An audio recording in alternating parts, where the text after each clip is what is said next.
Actually আমার তো 3টে দোকান, কসমেটিক্স, ব্যাগ, কাপড়। তো কসমেটিক্স আর ব্যাগের থেকে কাপড়টাই ঈদে বেশি যায়, তো সেই জন্য কাপড়ের মার্কেটিংটাই বেশি। আর সোনামুড়াকে সবাই ঈদের একটা মানে অন্যতম মার্কেট মনে করে। বক্সনগর বলুন, উদয়পুর বলুন, আগরতলা থেকেও লোক আসে, এমনকি আমার কাছেও এসছে উদয়পুর থেকে, যে এখানে মার্কেটিং করতে ওদের ভালো লাগে। সোনামুড়াকে একটা ঈদের মার্কেটের কেন্দ্রস্থল মনে করে সবাই। তো সেই জন্যই ঈদের মার্কেটটা সোনামুড়া বরাবরই ভালো থাকে, কিন্তু গতবারের তুলনায় আবার একটু বেশি ভালো। ভালো, তারা পরিষেবাও ভালো, হাতের নাগাতাই দেখছি মোটামুটি সেফ রেটের মধ্যে আছে। কিনছি বাচ্চার লেগে জামা কিনছি, ছেলের লেগে ছাদ কিনছি।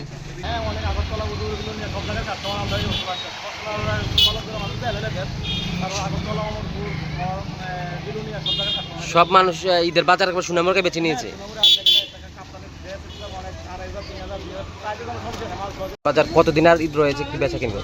অন্যান্য বছরের তুলনায় এই বছর সোনামুড়াতে ঈদের বাজার খুবই জমজমাট। কেননা এখানে বিভিন্ন শহর কেন্দ্রিক, যেমন ধরেন উদয়পুর, আগরতলা, বেলুনিয়া, বক্সনগর থেকে আশপাশ অঞ্চল, পুরোটা ঈদের মার্কেট। এখন সোনামুড়ায় ওই কাস্টমারগুলো সোনামুড়া চলে এসছে ঈদের মার্কেট করার জন্য। তার জন্য আমি মনে করি যে এই বছর ঈদের মার্কেট সোনামুড়া খুবই জমজমাট।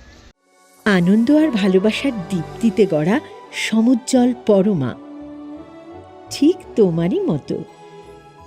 শ্যাম সুন্দর কোম্পানি জুয়েলার্স, আগরতলা, উদয়পুর, ধর্মনগর, কলকাতা।